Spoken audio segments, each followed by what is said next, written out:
Welcome to It's Time for a Change. Am I not hearing?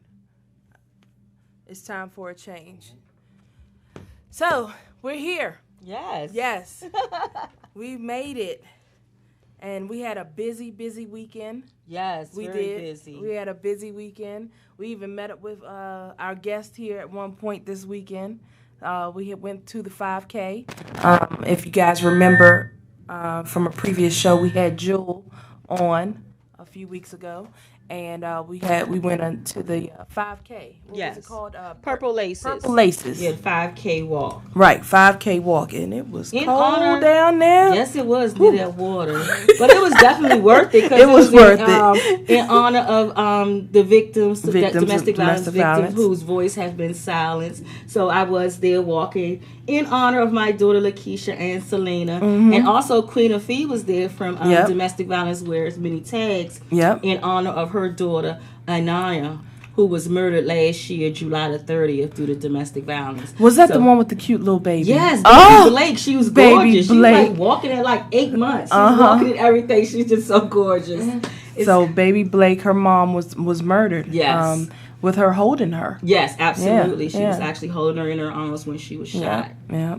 And so, it was a rough time, but we persevered and we made it through the cold. Absolutely. And we made it through the tears and then all the joy and everything. Yes, so the celebration of life. Yes. So, but then we left there and we went to another meeting when this is where we met up with our guest today, Lakeisha, and we went to the National, what was it called? The National Action Network. National Action Al Network. Sharpton's organization. We was at the DC chapter. So they basically had a big community meeting talking about human sex trafficking. That's right. So it was definitely and ladies and gentlemen, if you don't know anything about human sex trafficking, please, this is real. Yes, it is. It's serious. Yes. It's really serious. Yes. I was so glad that Lakeisha had sent me the flyer to invite me out. I definitely was saying that I was going to add it to my calendar and definitely come there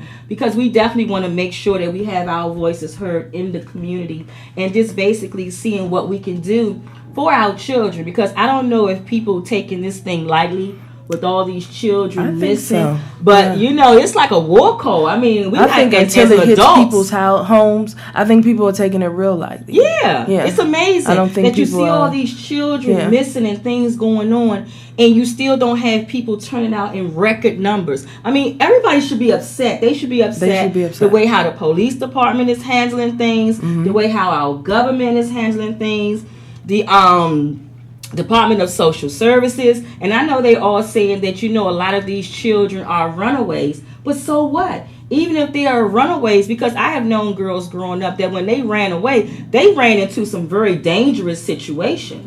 It's very dangerous out there. Oh yeah. So we need to know what's going on in the home, in these foster care programs, and all of this to find out what's going on. So we need to start making some noise. And we'll definitely make sure that our listeners have more information as we get it of all these community events that's coming up, because there's going to be a walk, right, Lakeisha? Yes. So, so it's going to be a walk that's going to come about, and so we're going to have to get out there in the streets, and we're going to let them know that we are serious about these issues. That's right. I was really moved, and I'm so excited because I love to be around powerful, motivated people, and so I'm really encouraged. I'm excited to get the ball rolling. Absolutely. See what we can do. Absolutely. So, we usually start off our show with In the News. We talk about anything that's in the news regarding domestic violence, anything maybe regarding sexual abuse. So if you have an article or anything in the news that you are familiar with that you'd like to talk about, just what is anything on your mind?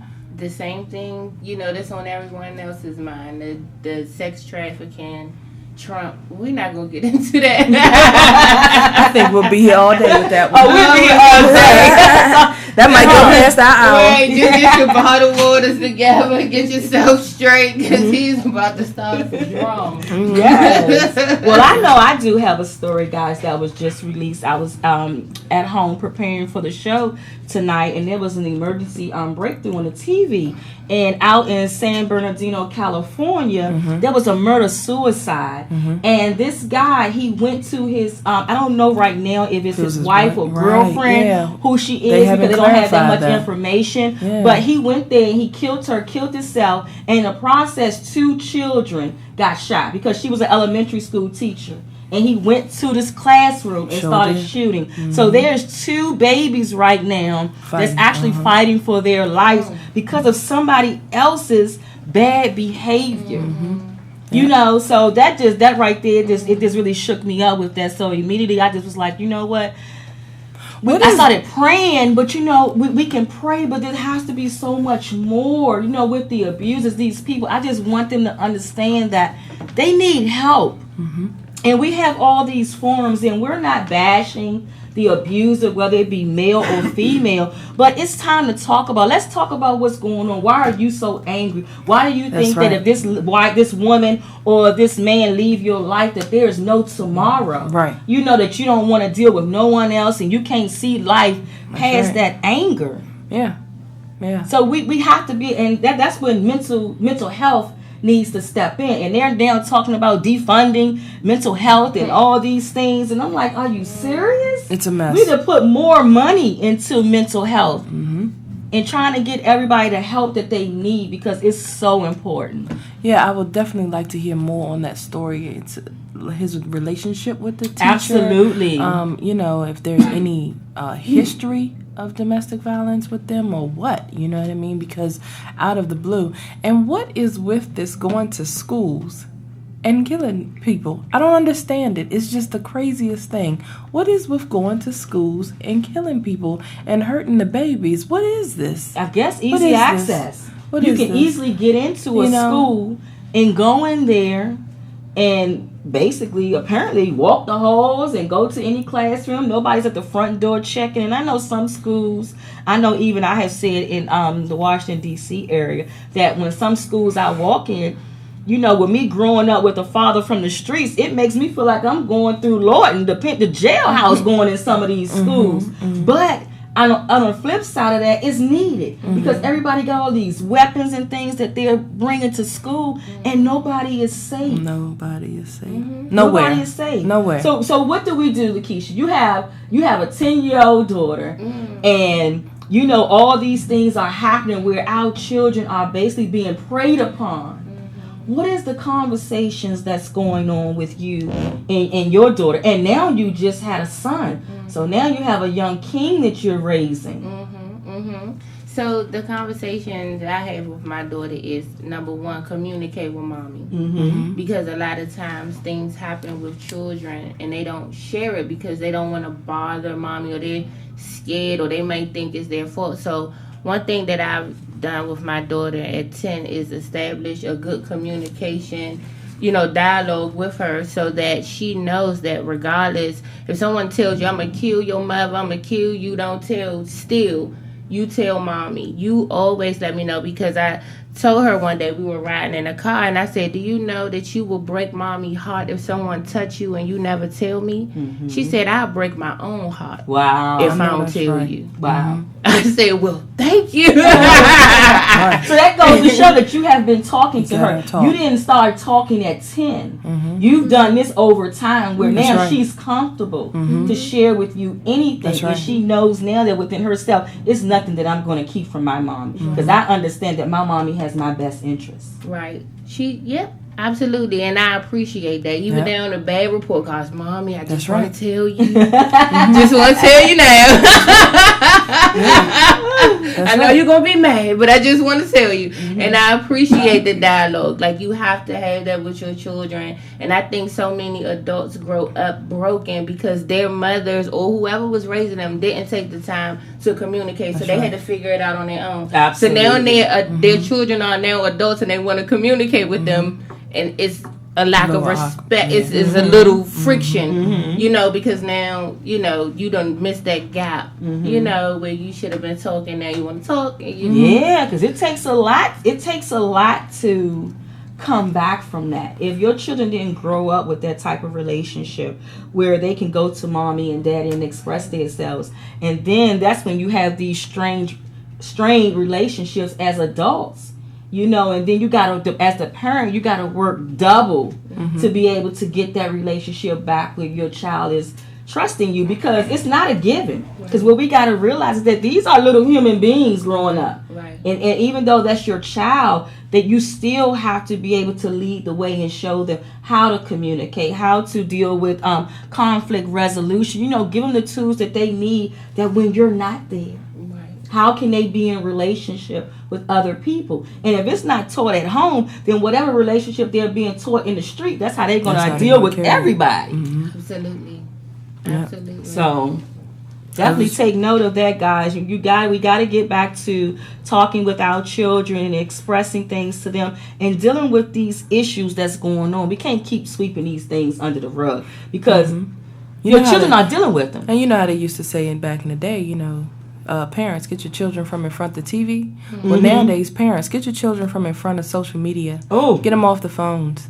Get them from in front of television. You know, right? So including the television. Now we need to get them off of social media. Yes. 24/7. Yes. You know, we need to teach them how to disconnect and learn how to communicate and talk to you. And so communication is key. Absolutely. And it's key in any relationship that you're in.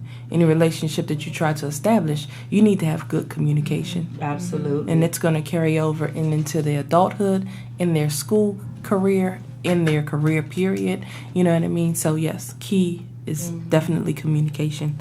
So I'm glad that you are having that conversation, because I know they asked a little girl at the event the other day, you know, how do you feel about what's going on out in the street? And she said that she felt okay, because she must have a great relationship with her parents, that she felt safe. And the lady, you know, of course we were expecting her to say that she did not feel safe, you know, but she said that she felt safe because, you know, her dad, she talks to her dad and everything. So, you know, communication is definitely key. And I want to encourage our listeners, if you want to call in at any point, please feel free to call in. The number is 240-455-5934. Again, that's 240-455-5934.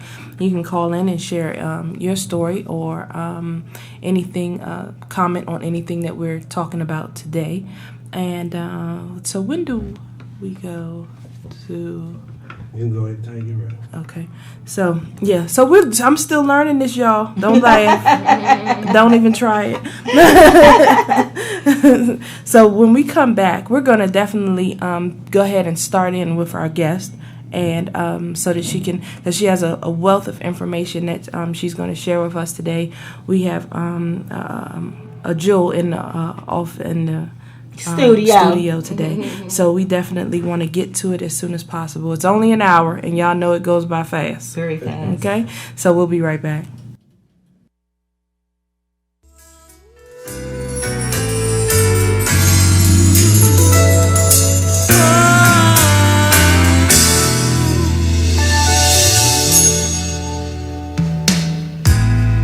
Ain't there something I can give in exchange for everything you give to me?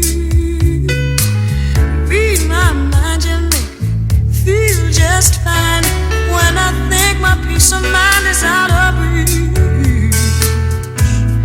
The scales are sometimes unbalanced, and you bear the weight of all that has to be. I hope you see that you can lean on me, and together we can calm the stormy seas. When love's so strong and so unselfish,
Okay.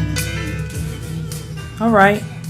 So we are back. It's time for a change radio show with Sherry Cook and my co-host McYon Brown Anderson. And we are here today, and we have our guest in the house, Lakeisha Davis Small, and we will go ahead and let me introduce her. Let me give you a quick brief on Miss Lakeisha. Lakeisha Davis Small, a Washingtonian, was born at Howard University Hospital in Washington, D.C. She is a powerful author of Your Deliverance is Coming, which is her autobiography. She is a survivor and bell tower presenter on the topics of child sexual abuse, domestic violence, and hopelessness. Lakeisha rose above the stereotypes of her community. PBS Frontline created a documentary about her neighborhood called Throwaway People of the Historical Shaw Community in Washington, D.C., published in 1990. The film can be found nearly in every college library in the USA. The documentary is also at the Martin Luther King Library in Washington, D.C. Lakeisha was just 10 years old when her dad, Mr. Rudolph Norman, and she were featured in this documentary.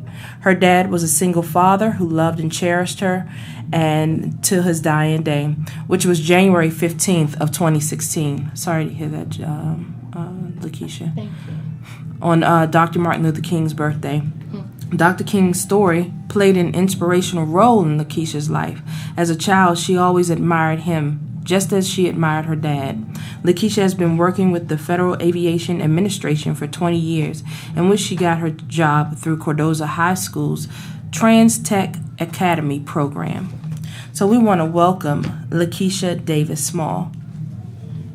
Thank you. How are you? I'm good. How are you? Good. I'm glad to have you here today. Like I said, I know that you have a wealth of information, but if you wanted to start out with just telling a little bit of your story, a little bit about you, that'd be greatly appreciated. Sure, I would. Thank you for having me, both of you on. It's a pleasure. Yes, you're so welcome. Well, yes, I grew up in the Washington, D.C. area, the Northwest community over by Shaw, like you stated, and my dad was a single parent. And at the age of 5, I was sodomized by an adult cousin, he was around 22 years old. And for those of you who are listening who don't know what sodomy is, that's rectal rape. And a lot of times you hear about that when, people are raped in jail or things of that nature. So, going through my life having to deal with that and my dad having to deal with the pain of me being raped, of course, he made sure that my cousin was arrested for his crime. He did 8 years. However, before he raped me, he was raping his nieces and nephews, and no one did anything about it. His sisters knew, but they felt that's my brother. He just has a little mental illness. We go back to the mental illness piece. And, he'll be fine, but they never did anything to stop him. So that particular day that, you go over to your cousin's house like I did, and I spent the night and I was raped, I exposed him and I exposed the family secret. And actually, one of my cousins told me as an adult that I gave them a break. Meaning, when he raped me and went to jail, they had a break from him. Because he was allowed to do what he wanted to do to his nieces and nephews. So I've always, in my entire life to this day, I've always looked at that situation as God used me as a sacrifice. I've never been mad with God. I never felt like God has failed me and there's no God. I felt like that was a part of my plight. What I'm here for, because had that not happened to me, I would not sympathize with people. I would not empathize with people. I probably would not have become an advocate, and I probably wouldn't be the person that I am, because I want to nurture people. I want to love on people. I want to be there for people. And I think that all comes from the fact that I was hurt so young and I was abused in the worst way. So if I see you in pain, I see you hurting, I just want to take care of you. Like, I want to protect you. So I honestly believe that because of that, God is able to use me because I have that type of willingness, you know, to go out and help people. But it was really hard for me growing up, having PTSD and not knowing it. Right. Post-traumatic stress disorder. And, you know, I never knew that I had it. I just knew that I would feel, you know, a certain type of way within my body. I knew that I battled with anger. I knew that I battled with lust. So I knew it was something going on, but I couldn't identify, you know, with the feelings or my triggers or things that trigger me. I didn't know about triggers, you know. It took me to literally almost kill my boss in the federal government at 25 years old for me to actually get help, because God said, you know, this is enough.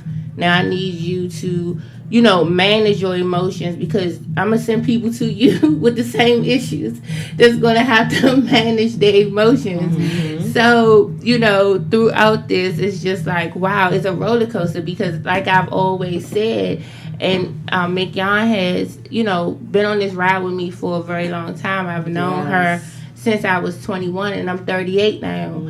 So I've always said that I grew up with the devil on one shoulder and the angel on the other, because my dad, as a single father with no woman, he didn't know what to do. His daughter was raped. He wasn't there to protect her. So he put me in church. He said, you know what, I can't deal with this. So I'm going to stick Lakeisha in church and God to deal with it. So we never talked about it. We never addressed it. He just basically wanted, he did what he thought was best. Was to give me to God and then let's work it out. But what happened with that is he set a foundation. Absolutely. Absolutely. To the end of time, I will always love Jesus. I would love God. And I would speak on them for the rest of my life, no matter what. But what happened was that my flesh, my body, my mind did not get the proper nurturing or understanding of the trauma that happened. So what happened is I became a person that had a reprobate mind, and I still battle to this day. Don't think I'm all the way out the woods. I just got a little couple of ways up, you know. It's I have that one side of me that is ruthless, that is dangerous, that is a threat to society if I let myself go. You know what I'm saying? And give into all the emotions of feeling, you know, that pain of being raped brutally. Nobody rapes you and say, hey, excuse me, I'm gonna rape you, scoot over, pull your pants down. Like, no, people are brutal, they're harsh, they're torturous. So all that pain and everything I experienced that day still follows me. It haunts me. You know, it like a ghost that haunts a house. So, you know, it haunts me. So at this point in my life, I am my first subject, because when I went to get help, it encouraged me to do further help and help myself even more. And then also be able to go out and talk to others and be real and candid, and let them know where I am in the process. But if you're not where I am, let me help pull you, and maybe we could get to the finish line together. But you know, sexual abuse to me is really serious, and we hear on the news, you know, this person got raped or that person got raped, and you don't hear about it anymore. But these people don't live a normal life anymore after this. Like, what is after that? What is after you hear, oh, this person was raped? What after that? Like, you have someone that's broken. Somebody that is like a duck in water. Like, if you ever seen a duck sitting in water, they're calm at the top of the water, and their feet are just flopping at the bottom, but you will never know. You will never know. And that's what happens with people who are sexually abused. They flapping, but they look calm. You know, so calm, but them the ones that got bipolar, personality disorders, obesity, like all types of, you know, mental stuff or physical stuff going on. You would never know. And what's interesting, you know, is that once I wrote my book, it was almost like slavery, how the slaves started running out of the woods when they saw the train coming.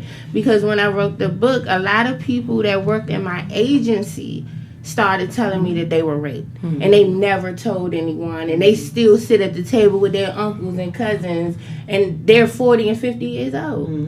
You know, so I'm like, wow, you know, so I'm able to share and tell my story, and we all have similarities, even down to affection. I've met women, even at Curlin Washington's event. She had an event not too long ago, and I met a young lady there, and she was like, you know, I was raped, and I have a hard time sometimes showing my children affection. I said, wow. Mm-hmm. I understand because I love my daughter. I hug her. I tell her, you know, I love her. I try to make her feel safe. But sometimes I feel like, okay, like that's enough. Like I don't want to keep hugging. Mm-hmm. Like even when I'm in the presence of people, I'll hug you when I enter my space, and I hug you when you leave. But I'm not going to keep touching you and hugging you, and I have an issue with that, and I know that's from being raped. You know.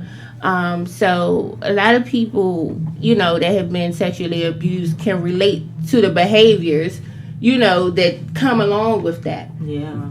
You know? Yeah. And that's powerful. You've definitely said a mouthful. I know someone made a comment here on Facebook that she's definitely said a mouthful, but whatever happens to you does not have to destroy your tomorrow. Mm-hmm. And she said a lot more, but that was just the ending part of it. And you know, I definitely I hear your strength.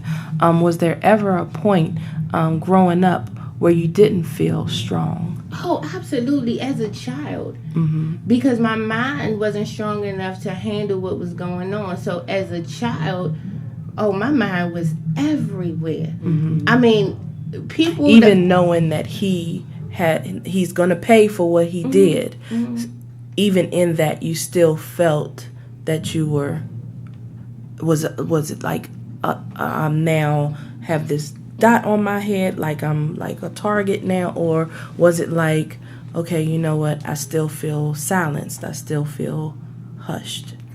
I felt angry. I didn't feel fearful of being around men, or you know what I'm saying? Okay. Like it didn't mess me up to the point that I couldn't hug my dad or my male cousins or to that extent. What it did was it brewed up my father called it a monster inside of me, because I didn't fully get the help that I needed at the time.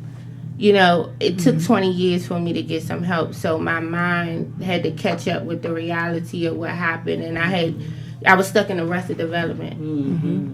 You know, so I had to reparent myself and train my mind to think a certain way, because I was very vulnerable as a kid. I was very angry. Like I literally, I could remember my cousin, kid's mother. We were arguing or something, and I remember walking out the house with a butcher knife past my aunt, and she was like, "Where you going with that knife?" I was like, "I'm going to stab her." And she was like, "No, you're not." I'm like, "Yes, I am." I was only 14. You know what I'm saying? She was 24. So that anger, as a kid, I could not control it. I felt like I just knew I was going to kill somebody one day. Like that was my thought. Like I know, like it's inevitable. Because you just needed, because internally your flesh needed to respond to the trauma that was done to you. Absolutely. So to do that, you just knew that I needed to act out, and I need to get to whoever crosses me again, I'm going to get them. Yeah. And I've always, that's how I was as a kid. As an adult, I have more control. I understand triggers. Yeah. So when I know that I'm about to go to a place that I shouldn't go because I can't come back from it, I'll back away. I have to back away, because one thing I've learned in this journey of healing through sexual abuse is that you got to know yourself. Right. Nobody knows you better than you. And people can advise you or tell you things, but you better do what you know is best, you know, for you in certain circumstances. So as an adult, I can honestly say that I thank God that I was able to get therapy when I did, and I was able to counsel myself, you know, and help myself, so that I can be a better person in society, because there's a lot of women locked up now because they killed somebody. Because they they was raped as a kid. Right. And a man tried to rape them. They went out and had some drinks, and the man tried to rape her, and she killed them. You know? But it's a lot. It's a lot with sexual abuse. And that's why it's so important, the therapy piece. The therapy piece is so important, and we as people, as a culture of people in our community, is that we go through all these traumas, but we don't feel as though that we need that help. You know, we grew up with, like how you said, that we had that church piece, and we're thankful for that because we was introduced to our Savior, and we know God, and we have a relationship with Him. But we also need that mental piece to find out, why am I doing the things that I do? Why am I so angry? You know, what is triggering this? So it's so important with that whole therapy piece, that no matter how long it has been, people need to know that you are still suffering. There are still triggers that's going on that you don't even know why you keep reliving what happened to you because somebody else is doing certain things. So we got to know that, you know, sometimes, you know, we got to put our pride aside, lay that pain down, and go and talk to somebody, because even God says that we overcome by our testimony. That's true. And testimony is just having a conversation, talking about it. So we have to do that. So that's just big. I mean, I just can't get over, you know, not that having that therapy, because it's so important. And I just hope that our people, that, you know, we listen to that and know that, you know, it's okay. We can go to therapy. I mean, we ain't crazy, but some of us are, you know, and we need to go in there. We need to get what we need. You know what I'm saying? If you're sick, if something's going on, if your leg was hanging off, would you just stay at home? Wouldn't you want to go to a doctor that can help you put your leg back in place? Okay, well, there's brain doctors that can help us put those chemical imbalance in place so we can be able to function the way that we need to function. So, you know, that just goes to show, just like you were saying earlier, about how your cousin had raped other people in the family. And it's this hush-hush that we have in our community for a long time, that you don't say anything. Keep your mouth shut. We don't talk about that. Okay? Little, you know, Uncle so-and-so just has an issue, and, you know, we're going to work through that, but we're family. Right? So we understand now, you know, that yes, we do need to talk about this. We do need to talk and get this out of our system, because we'll hold it in and we'll have all that anger and we'll have all of that dysfunction going on inside of us, and it's killing us. Yeah, and look how many people destroying us. Is being hurt in that process. So we need to talk. Like how Keisha said, she was the sacrifice because she stopped it. She stopped it. If she wouldn't have, if her and her dad wouldn't have proceeded with what happened, how many more children would have been harmed and the that whole had to go through generation the generation of family, right? Yes. And we always say that it's a generational thing. Yes. That we have to break these generational curses, you know what I mean? And you broke it with your family. You broke that generational curse. Yes. And what is so wild, my cousin's mother just died. So I had to go to her funeral, and all of my cousin's victims were there. They're all grown. They're all my age. They have kids. But it's like when I stepped on the scene, it was like, she's here. Like, you know, Moses is here. You know? Because I'm a reminder. I'm a reminder to the family that the secret's out. You know, and these were cousins who I didn't go over their house often. I just happened to go that particular day. That day. And even at that, it's so important to our listeners to know is that you have to be aware of where your children going. This happened to you at 5 years old. So how many of our listeners out there a family are member's dropping house. their 5-year-olds off at a family member's house, thinking that they're going to be safe? You know, so we have to be mindful of where we're sending our children. You know, so it runs so deep. It's so deep. Just like we always say, this layers of domestic violence goes so deep. Yeah, we have This hour goes by so fast. And but I do want to go ahead and take a break. And when we come back, I definitely want to talk. I know this is just part of your story, because I did mention in your bio that you had experienced domestic violence. So if we could just briefly talk about that a little bit when we come back from break. And ladies and gentlemen, like I said, if you'd like to call in, if you have any questions or you'd like to share any information or anything that you may have experienced, remember we have to keep it limited. But if you'd like to call in, please do. 240-455-5934. Thanks. Yes, call.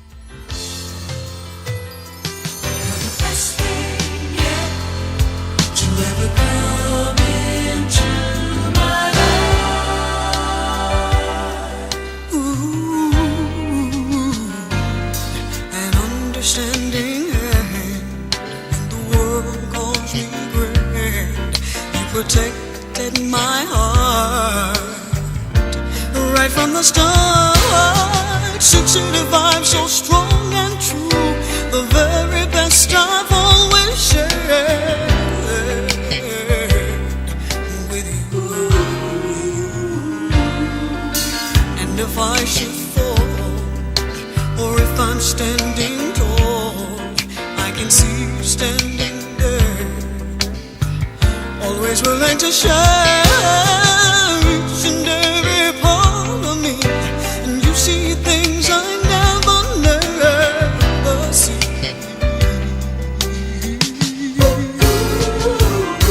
And you're the best thing yet to ever come into my life.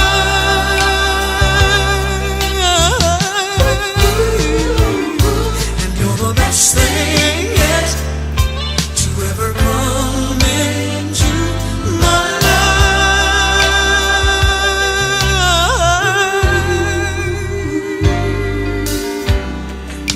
Deep down in my mind, I wonder at the blessing that I could find someone as loving as you, that bring into my life this feeling so right and so true, like the flowing waters of a silver stream, and like the misty vision in a midnight dream. Such a wonder life to me, sure it's bound to such a reason to be. You're the best thing yet to ever come into my life.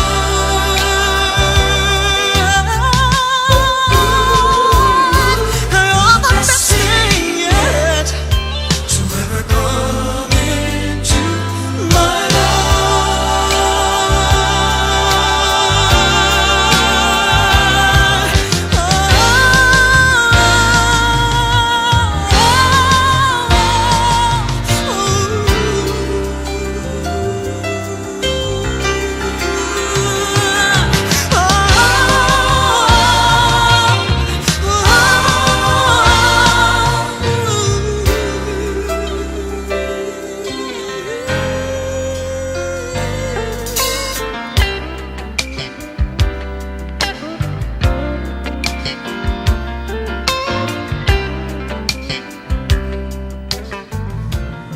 Okay, guys, we're back, and we're back with It's Time for a Change, and we are in the second half, and we're going to be wrapping it up soon. So, like I said, if you guys want to call in, make sure you call in and, keep your comments short, but please feel free to comment on anything that you've heard today, or to share your story. So, as I mentioned before we went over into the break, what we heard from Lakeisha earlier about sexual abuse at a very, very young, tender age of 5 from a family member, that's only part of Lakeisha's story. So we want to hear briefly just a little bit about her experience with domestic violence, and tell us a little bit, whatever you think is the important part of your relationship. Was it while you were in it, getting out of it, coping afterwards, whatever it is? Okay. So that was a lesson too. I was sacrificed again. I met my abuser when I was 16. He was my first, and we started out, in a relationship. We weren't living together at first, but once we started to live together, the abuse started. The verbal abuse, and then it went from verbal to physical, and at that time, all I could do really is cry, ask God to get me out of the situation, because it almost felt cultish. It almost felt like I was in a cult. Because I knew the right thing to do, and I knew that it wasn't right, and I knew it wasn't love. And I grew up in church, and I had saw some things on him, like demonic things. He even put my Bible in the oven and cut the oven on. And I'm like, ooh, you in trouble. Right, you in trouble. Right. Yeah. So are we doing that? Like, God, I ain't had nothing to do with that. Had nothing to do with that. Right. So out of all of the things that I saw and the things that I had experienced, I couldn't leave. I just could not leave for some reason, and eventually one day I got the strength to leave, and I think a part of what kept me in a domestic violent relationship was the fact that I was fighting him back. So and like most of us do, right? Yeah, and when you feel like you have some power and you're not helpless, you think you're not being abused. That's right. You're thinking, hey, we fighting each other toe to toe. Exactly. He's not abusing me, but that's abuse. No man should put their hand on a woman. And I dealt with that, and eventually I got out of it because it spilled over to my job, to the federal government, where he ripping my shirt off in front of the building, everybody taking their smoke breaks, and I'm outside fighting with him, and it was crazy. So later on in life, McYon and I, when I broke up with him, I met McYon. Okay. So a couple of years, I want to say about 6 years down the line, McYon lost her daughter. And when she lost her daughter, she started a domestic violence organization. And I'm like, hey, I'm going to be a part of this because I have a story too. And I'm like, hey, your daughter named Lakeisha, my name Lakeisha. Like, God done put this together. We're going to do this, And, throughout me being a part of the Lakeisha Brown Foundation, it gave me a platform. It allowed me to go and speak and tell my story, because I wouldn't have unless someone came to talk to me, and I just told them, like, hey, I've been through this.